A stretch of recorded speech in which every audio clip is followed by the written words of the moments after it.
And we're live. Good evening, viewers. Welcome to another exciting feature of the Landless People's Movement.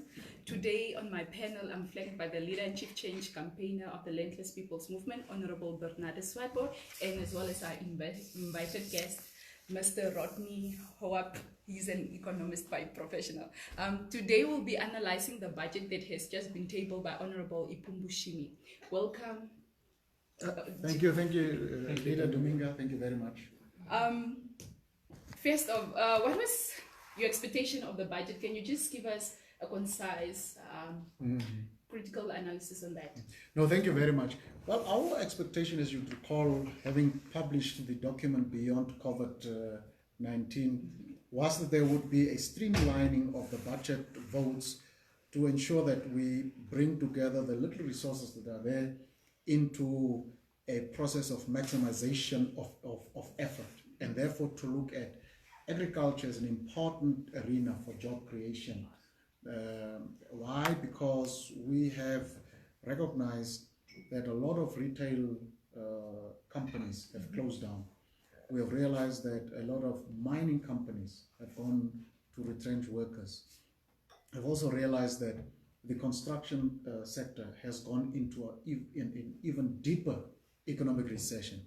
And therefore, it was necessary, in our view, for the minister to be creative and innovative and see that agriculture, in particular irrigated agriculture, would be given sufficient resources. Our proposal was a 5 billion.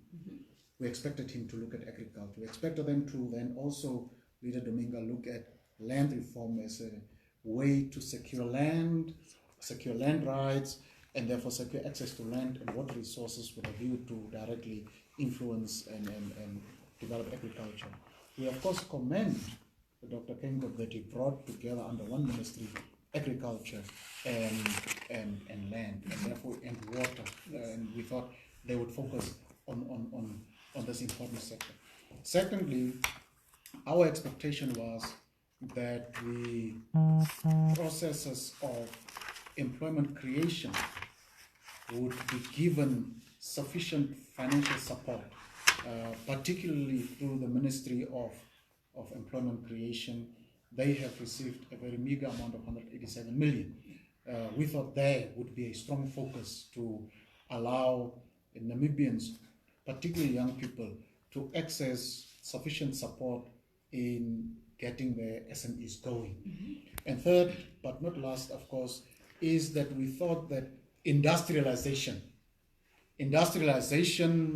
would be a key focus area for this government because of the need to create jobs, because of the need to offset the losses from such sectors as the tourism sector, that we would have a significant stream of resources deployed in the trade and industrialization sector. And lastly, we thought that the defense budget would be significantly reduced, and that the reduction in that spending would then flow over into agriculture and other spending. This has not happened, and it's a tremendous disappointment how this budget is a cut and paste of the previous year's budget, really. And when you do more of the same thing, the results will be the same. More unemployment, less and less opportunities for SME development, less and less opportunities for young people to get jobs, to start stable livelihoods, to defend and protect and advance their livelihoods. And at the end of the day, the country's GDP is highly caught up in about a 54% of indebtedness. So the debt to GDP ratio continues to spiral in a phenomenal manner, as well as the deficit, which is also clearly spiraled out of control. We are in the toughest of economic times with the worst possible managers of the economy at a time like this. Later, I hope, if you give me a chance, that I will give some comparisons with Botswana and what they have done during this period in response to the current challenges. Thank you so much. Mr. Rodney, do you think the figures that were allocated to the various sectors, were they too ambitious? Are they realistic? And in the same vein, just give us your thought on the budget that was just tabled in the afternoon. Thank you, Leader. Thank you, Leader Swartbooi. I think he really outlined it very well. I compliment his knowledge about the budget, and I see he has quite done substantial, in-depth analysis on this. So taking off from his points, I will just compliment what he has said also and just build on that. We are in a very much transitional period. I can quote the words that Johan Rupert said a few weeks ago. He said that we are in a period where we should think about hitting the reset button in terms of economic performance. What he meant was we should try to think about reforming the budget and shaping the budget to meet today's demands. So when we speak about today, the US dollar is $18 to a rand to rand, or 18 rand to a dollar, which means basically most of the budget that we have, including the debt that we will have to pay and service, means that we are already pushing ourselves into a more deeper debt crisis, which is escalated by 8% because of accounting error. So we are basically pushing more accounting errors into a national budget by not thinking about holding on to a little bit of austerity measures until we are done with the COVID. Because now we don't even have a post-COVID recovery plan in which we should proceed after a COVID recovery plan should be a responsive, or adaptive budget towards COVID response, which means that the whole country under the state of emergency, which is passed by the Honorable President, means that the budget itself should itself be on crippled feet. Now you are basically running a fully fledged V8 car on a very cozy gravel road. This is basically what I can explain. We don't need all of that. We don't need to spend, otherwise there can be huge neglect of money. Government offices are not fully occupied with individuals working in offices. We don't know what is the status quo of government employment. We don't know how many people are on the streets. We don't know how are the import and exports. We have a blank idea about what is happening domestically and internationally. So with that being said, I think we should hold on the whole budget scenario until we have a clear focus where all the stakeholders, whether it's tourism, transport, non-port logistics, the airline industry, everybody has come on board and said this is the reforms that we need. Then only we can start with the budget discussion. Thank you so much for that. Honorable Swartbooi, earlier on you mentioned that agriculture should have received much priority, right? What other areas do you think should have received priority apart from the agricultural sector, and why? Well, I would certainly agree with Rodney in his assertion that, and he quoted Rupert there, that the processes of budgeting itself have to change. And I know there's a huge movement in Latin America, which is called inclusive budgeting, where communities and population is consulted on a wide basis from local authority, from regional level to national level, where citizens actually literally engage directly in the process of highlighting priority areas in which they want government to deploy resources. That is one of the key things that one would have wanted a budget to pivot toward the process. Because since the advent of COVID, this government has been talking about the concept of let us be together, let us do things together. I thought they were going to do that, number one. Number two, again, elaborating from what Rodney said, is that this was the time in which you wanted to sit down with sectors to say, each of the sectors affected directly by COVID and those affected indirectly, let me have your plans, let me have your figures. Let me have that, so that you combine a sectoral approach with a bureaucratic approach with an inclusive public participation approach.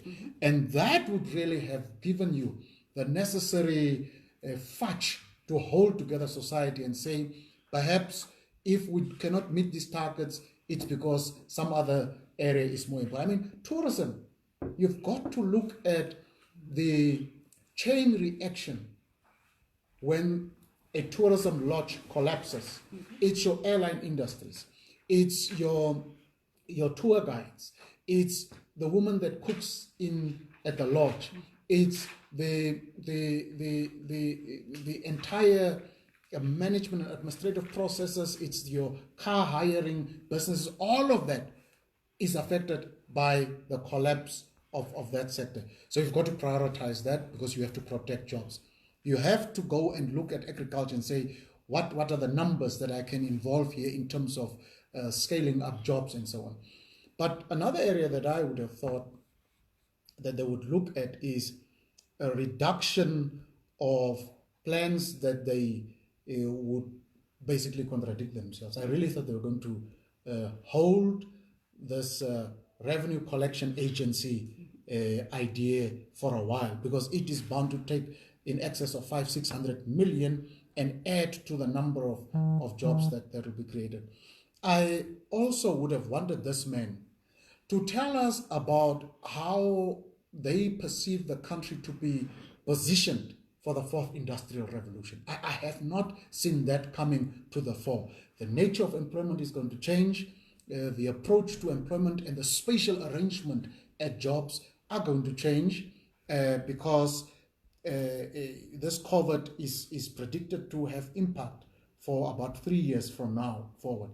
Well, what are we saying in terms of creating a new type of economy where we are able to transit the economy, therefore, into a new level of higher performance and using of artificial intelligence?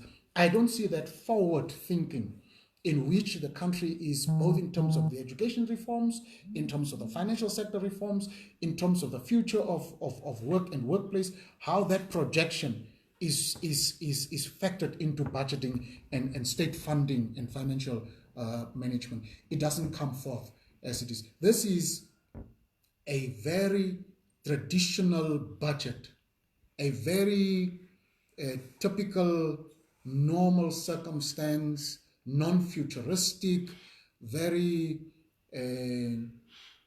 rural thought type of budget, where the leaders have decided that all is well, let's keep on going the way we've been going on, nothing will change, we don't need to have many quick changes and so on and so forth. The future of schooling, the future of university learning, and the future of access to the instruments of the future learning, those are some of the issues I thought he would highlight. But perhaps we will see in the sectoral debates how these things are coming out. Because if we do not prepare our countries, Namibia, for the fourth industrial revolution, we'll be left behind. No doubt about it. Just on that note, your thought on the amount of money that was allocated to the education sector. Do you think that it's sufficient enough to roll out the e-learning that they are advocating? Well, we'll have to hear from the minister what she will say in the budget. But you have seen through COVID that in some regions in the north there is just 1% access to, for instance, a computer or to Wi-Fi. In another region, perhaps 2%. In another region, maybe 5%. So you don't see a joint effort of the ministry pulling us forward. And normally the speech of the Minister of Finance is the basic projection of where state resources will be spent. That speech is consolidated upon by the head of state giving the state of the nation and saying, from the spending indications we've given, these are the policy instruments that we are going to engage in. And then comes the sectoral ministers to reinforce what has been said. I don't see, as I indicated, a new way of education, a new wave of education reform. In South Africa already, they have included various new approaches toward education in the curriculum reform. We do not see this. We do not see this government living up to its repeated goals of right-sizing government. They keep on expanding government. And today, the wage bill is about 45% of the total budget allocation, and development budget is in real terms a total of 6.5 billion. You can't spend more than 30 billion on wages and spend 6 billion on development and think that society can progress. We will never move forward.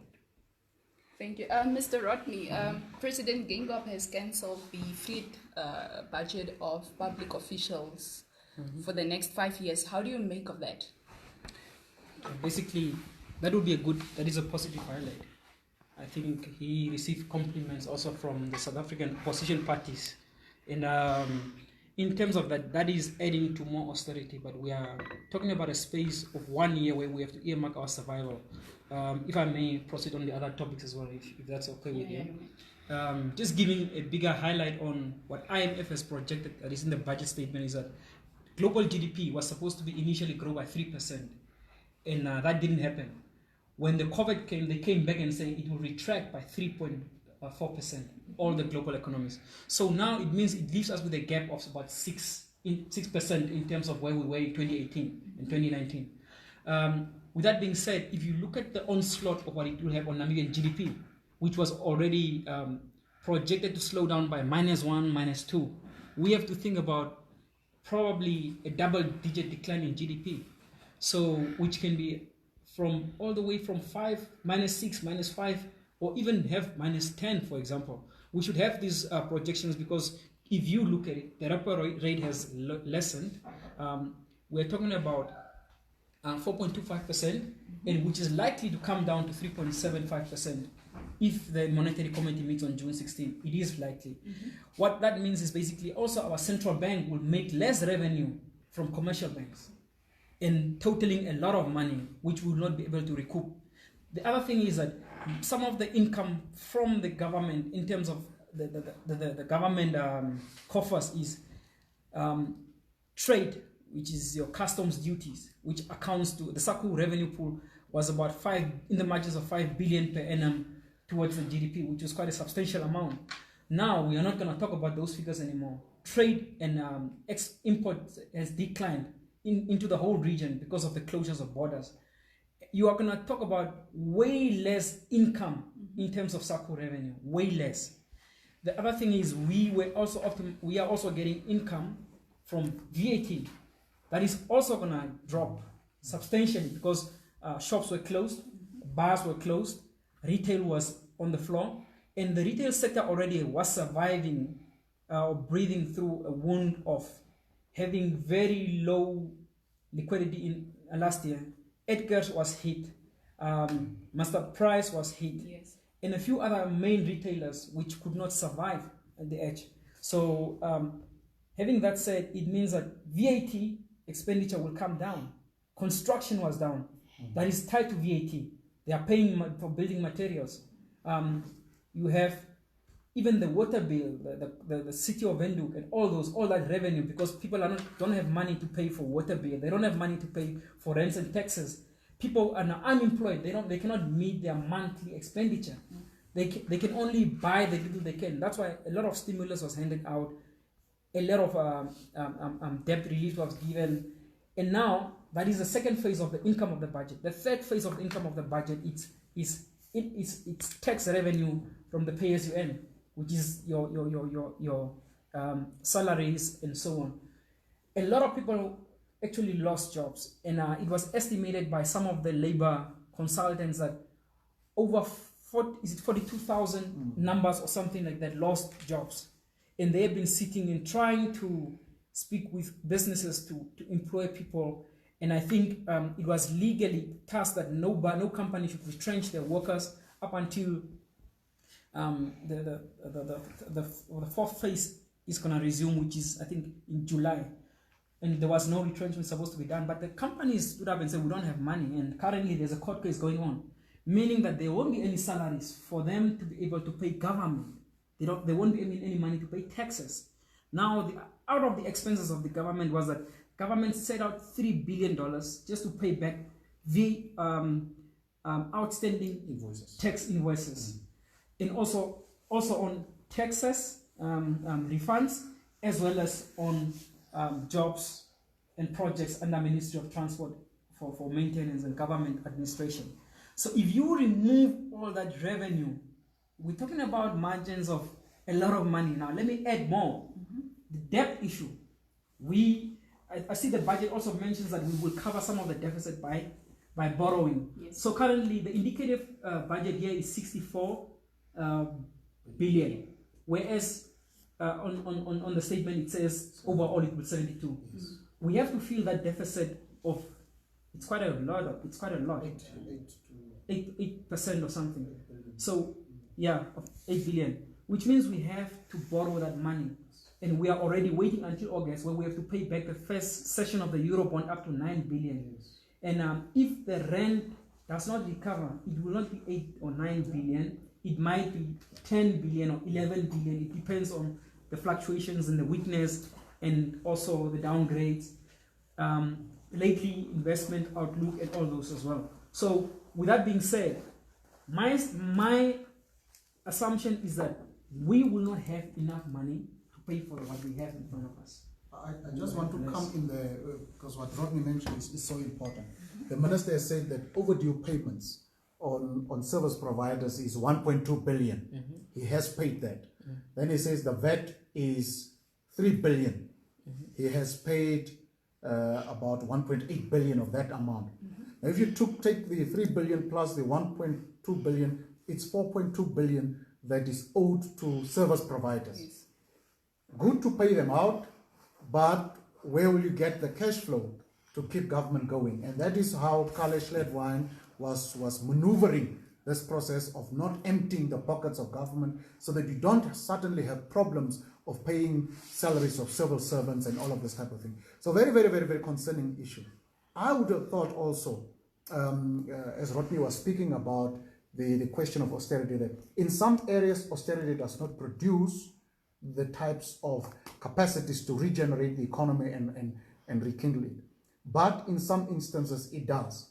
And what we have done so far is to go into an austerity for the past 4 or 5 years, and we sort of did not go in a deeper problem than before.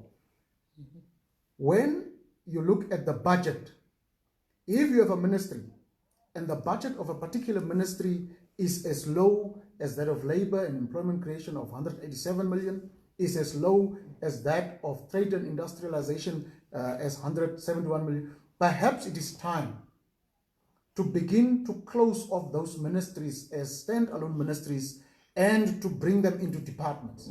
Because by your budget number, what you are saying is you are not very significant in the bigger scheme of things. Therefore, this money of 187 million is actually for salaries and operations. Why do you need to do that?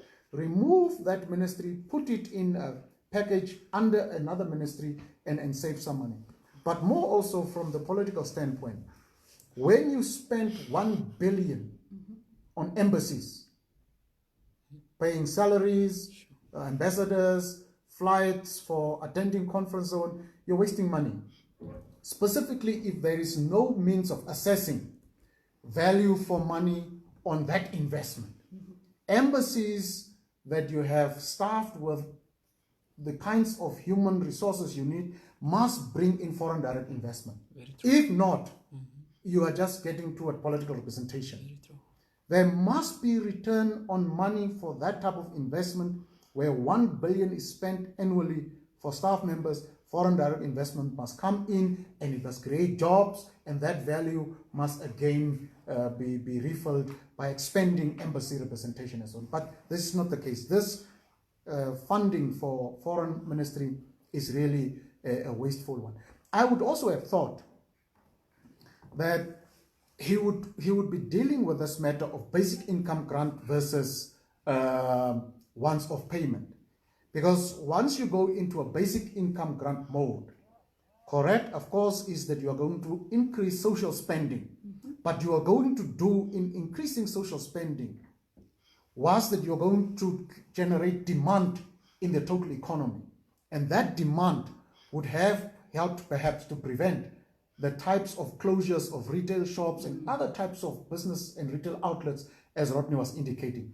So that by creating a boost in social spending, you also generate spending in the economy, but you also save jobs in that process. This type of philosophical debate, I thought they would have gone into, and to see what does a once-off payment do?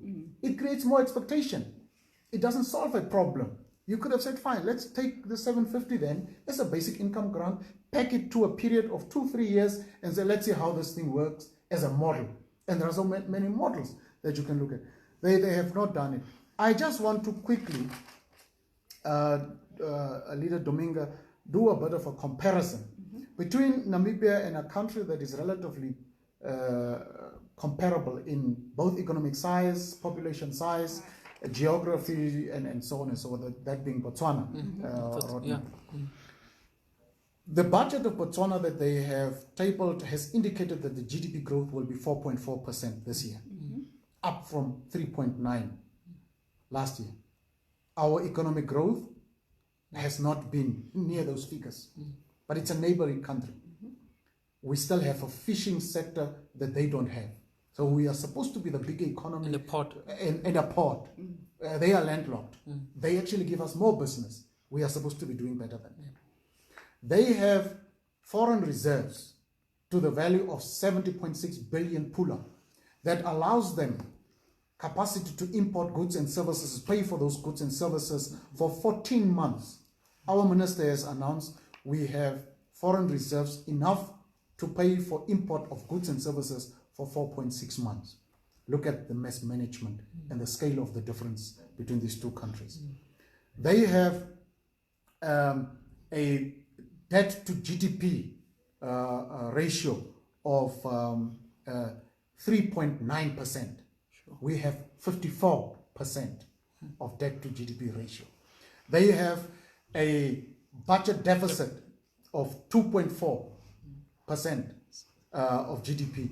We have a 38% deficit in this country. You can see two comparable countries, one actually richer, and you can see the management of the economy and the deeper fiscal, monetary, and macro and microeconomic policy crisis that we are being tipped into. In fact, what Rodney said there is quite interesting, because from the 62 billion, the additional 8 billion that gets us to a 72 billion, that amount, I believe, is what they wrongfully called the stimulus package.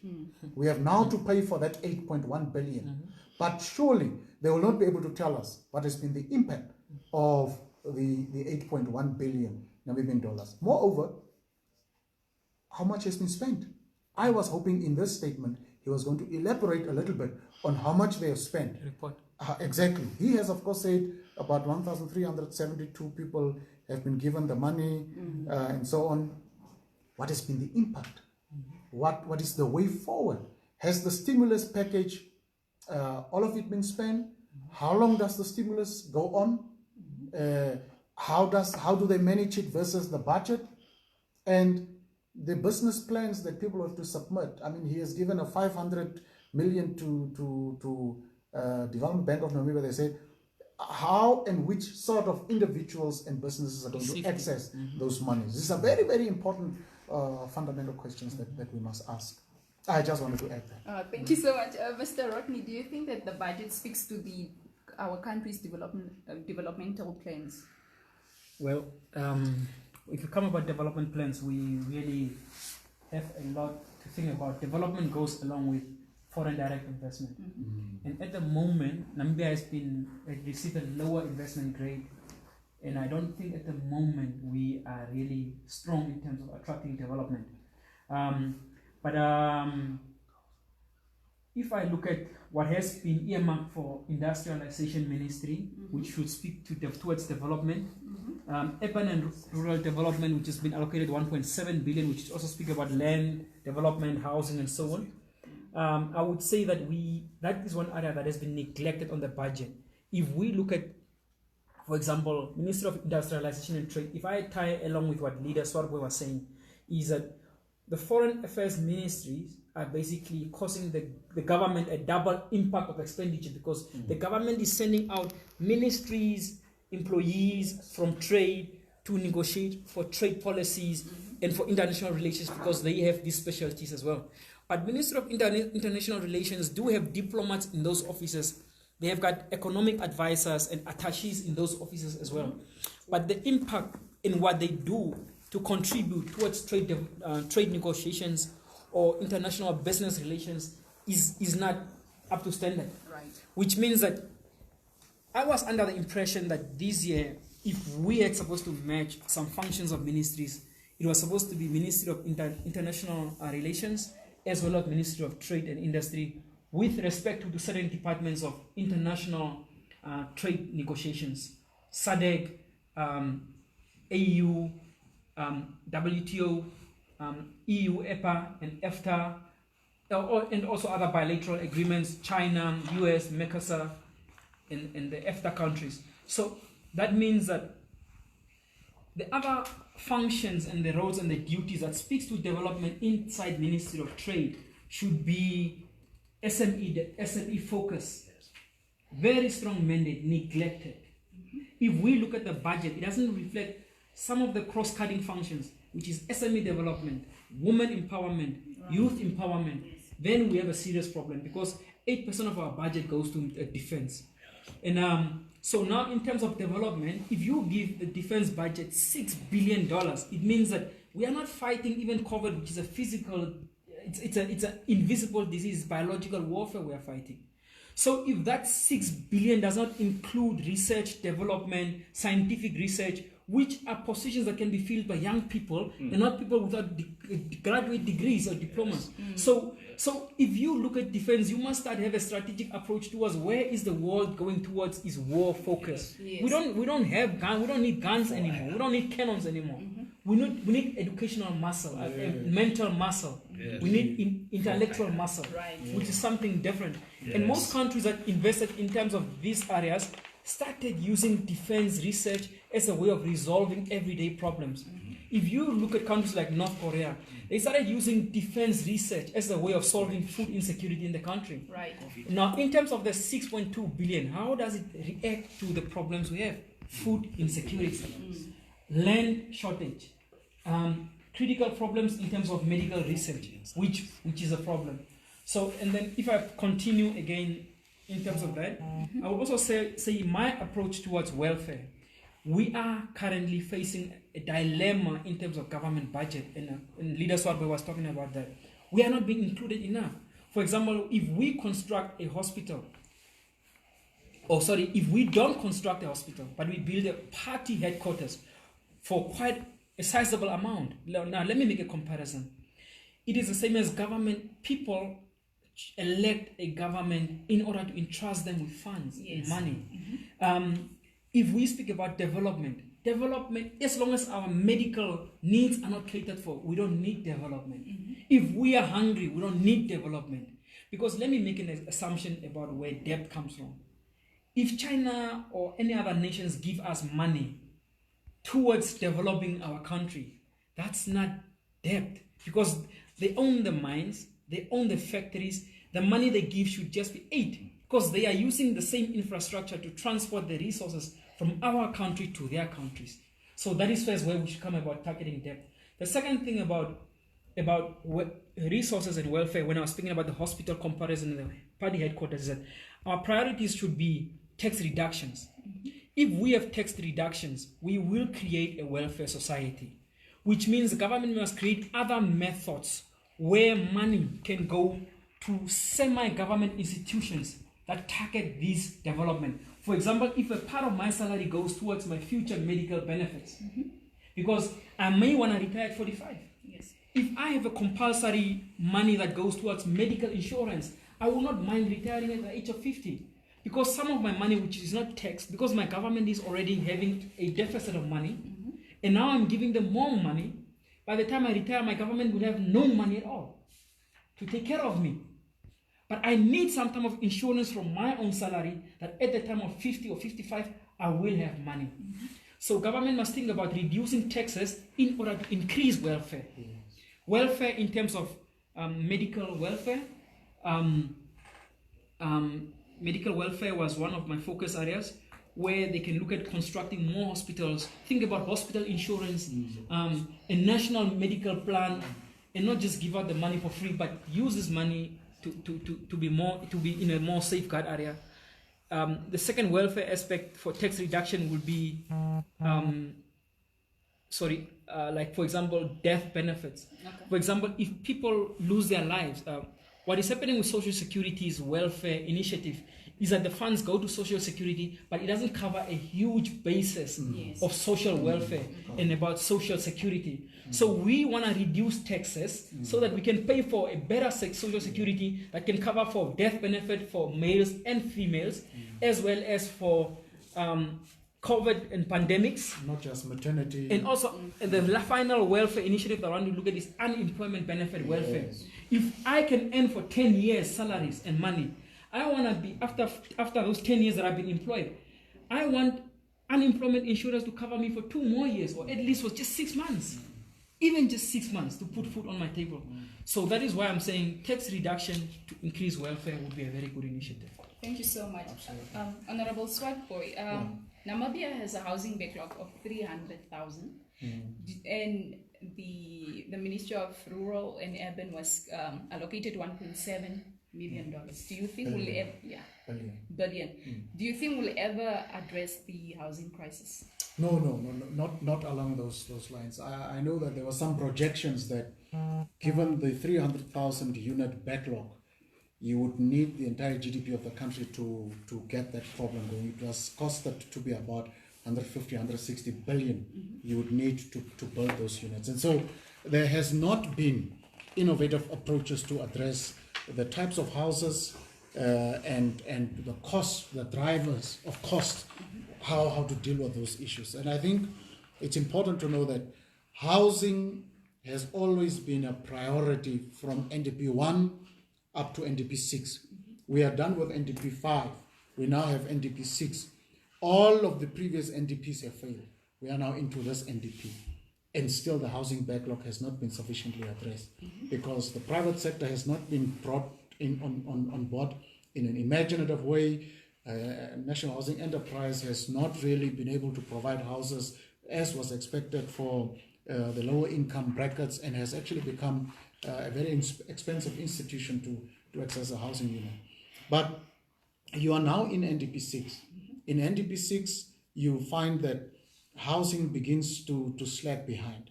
There are other initiatives around housing that were quite useful, built together. They dropped it.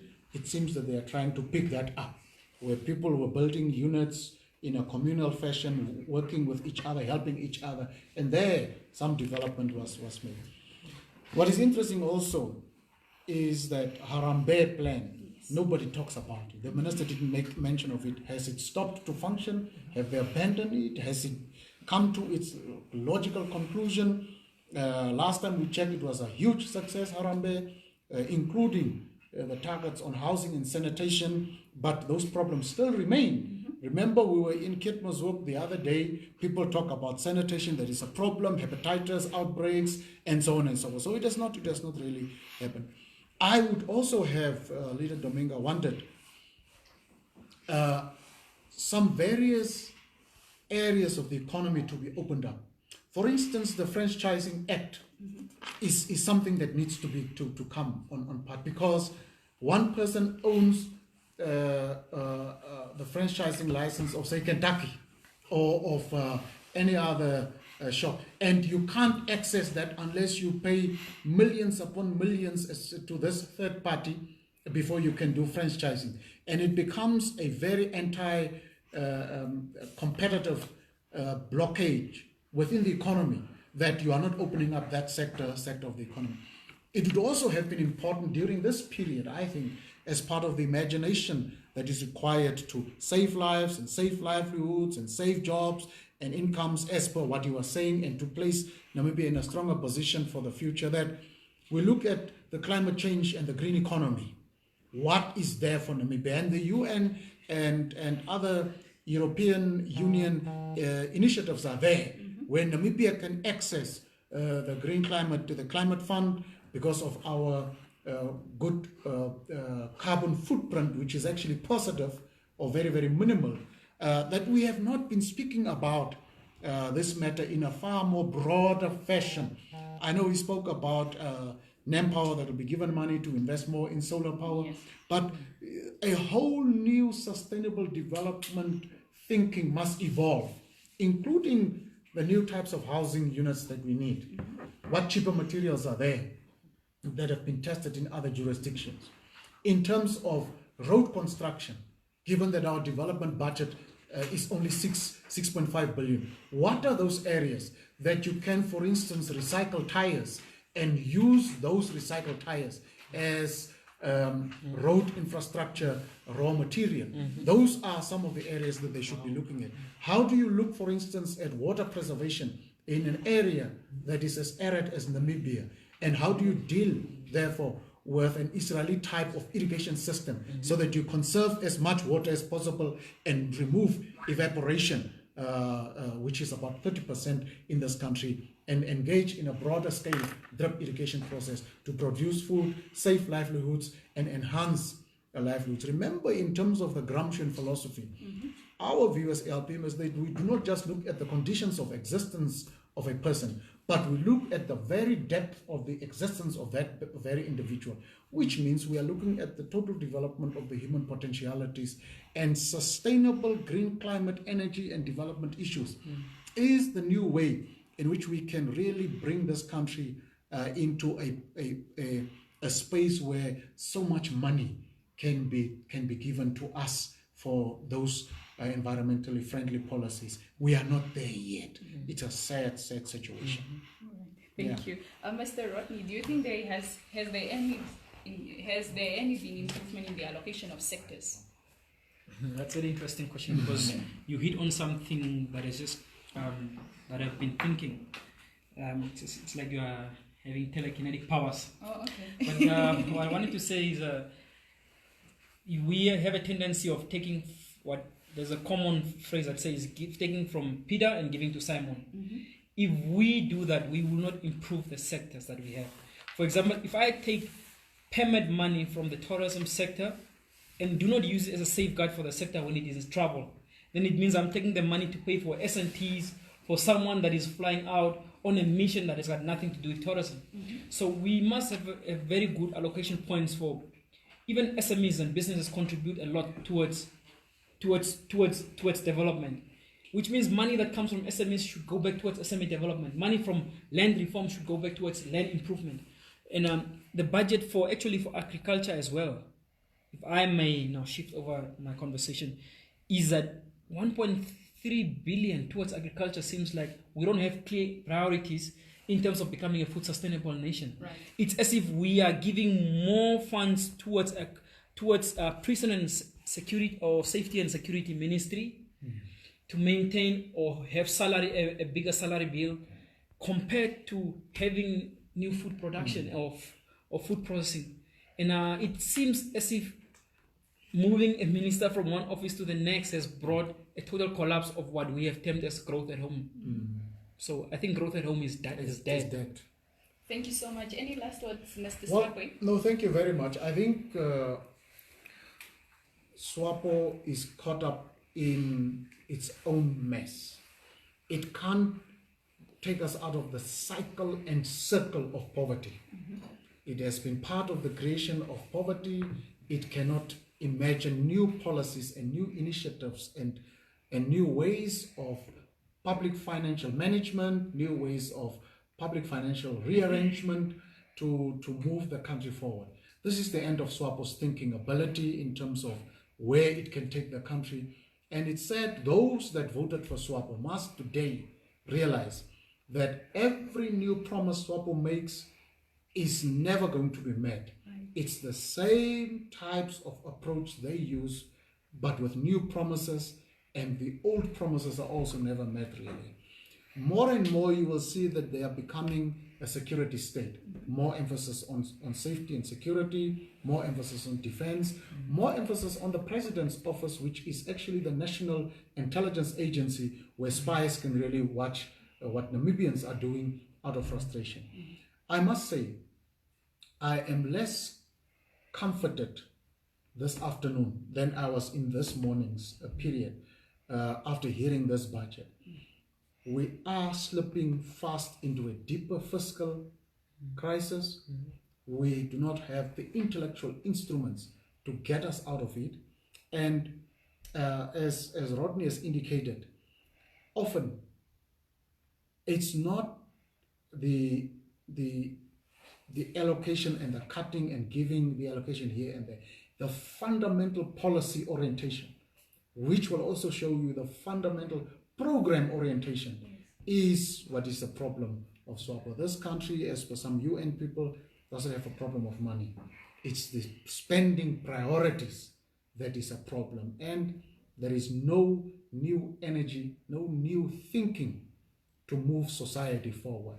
This country will collapse further under 5 years Swartbooi rule. So we will be fighting very hard, but we are hoping that Namibians will wake up and recognize that only LPM has what it takes to reimagine a different society, a different way of doing things that is proven to provide a lifeline for society. So thank you very much, Leader Dominga. Thank you. Any last words?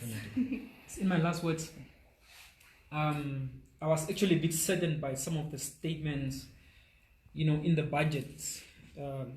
I think it's maybe the way that it was projected when they say they will bring the EPZ policy to an end and revoke the incentives. If I was an investor, I would be a bit shaken by such a statement, because I think the way that the budget translates to investors must not be in a way that we are doing them a favor by keeping them in our country.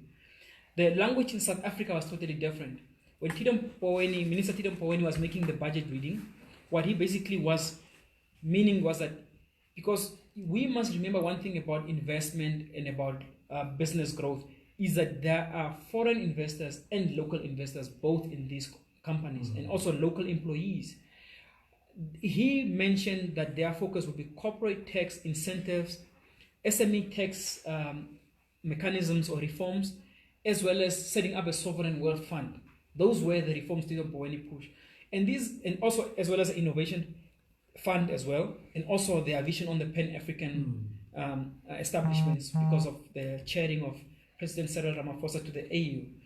With that being said, it means that our budget does not speak towards future growth and a deterministic outcome about our special economic zones that we want to implement, what type of jobs we want, and how improved incentives we want for investment.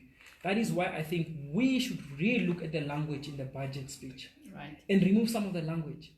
You don't just want to tell your investors you're going to stop a policy without giving them a good, optimistic point about saying we will welcome investment through better incentives, better regimes for income tax, and better regimes for employment creation or for SME tax. I think that is what is lacking.